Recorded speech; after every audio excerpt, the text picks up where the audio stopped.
ছোটবেলা পড়ছিলাম আর কি স্কুলে, সুস্বাস্থ্য কাকে বলে? ইট মাথায় দিয়া গাছের নিচে ঘুমাসে, এটাকে সুস্বাস্থ্য বলে। আপনারা পড়ছেন কিনা জানি না, আপনাকে জমানায় ছিল কিনা আমি জানি না, কিন্তু আমি পড়ছিলাম।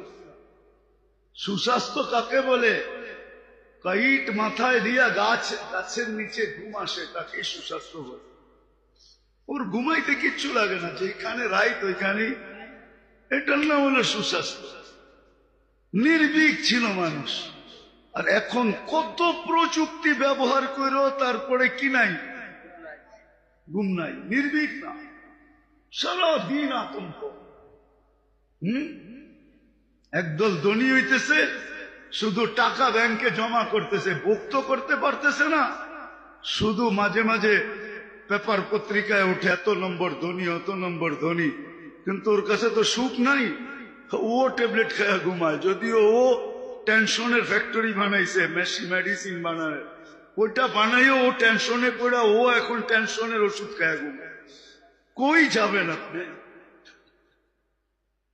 আসেন, শিখেন, আসার জন্য শিখেন। তওবা যখন করছেন শিখেন।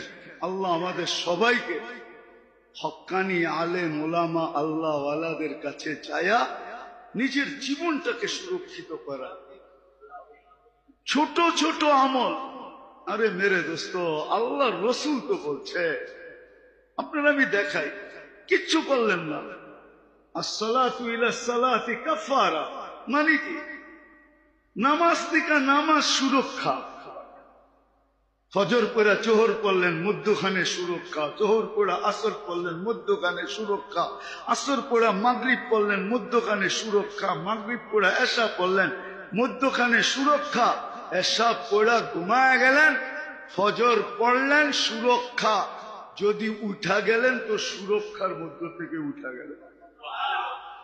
আল্লাহ যদি জিজ্ঞাসা করে কি নিয়ে আসলা, তো আপনি তো বলতে পারবেন আনছেন কোন জায়গার থেকে, এটা বলেন। কোত্থেকে ধরে আনছেন, কোত্থেকে? আপনি তো সুরক্ষার ভিতর থেকে আমাকে ধরে আসছেন। আমি তো এসা পড়া ঘুমাইছিলাম, ফজর তো পড়ার নিয়ত ছিল। আপনারই তো কথা, আমি সুরক্ষার ভিতরে ছিলাম। সারা রাত্র ইবাদত করার সওয়াব পাইতাম ফজর পড়তে পারলে। আরে সারা রাত্র পাই নাই, আধা রাত্র তো পাইছি। নিয়তের বদলায় তো পুরা রাত্র পাইছি। আমাকে তো ইবাদতের ভিতর থেকে উঠায় নিয়ে আসছেন। এখন আবার জিজ্ঞাসা করেন কেন কি নিয়ে আসছি? এখন তো দামি দামি ব্র্যান্ডের দরজা, তার সামনে চোখ কচি কেচি